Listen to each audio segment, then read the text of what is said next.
We're making the 4th of July flag tart today at my mom's house. So she got blackberries, blueberries, and strawberries.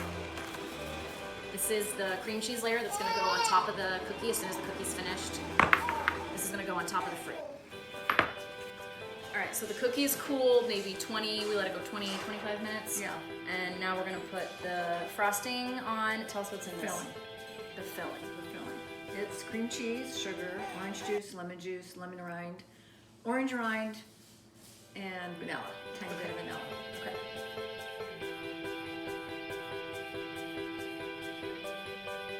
Inspiration.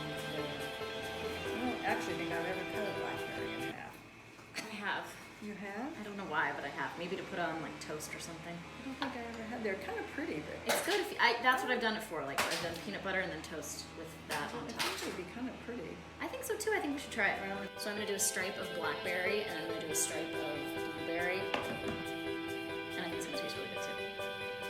So something I remember that she would always teach us is you wanna make the fruit consistent. So like I just put this one with the butt side down of the fruit. Is that what it's called? Is a butt of a fruit? I don't even know. But like, you know, where the flower comes out of the blueberry is where I want the flower of the blueberry to be facing up. Okay, what do you think? Good. Okay, and then we're gonna glaze it.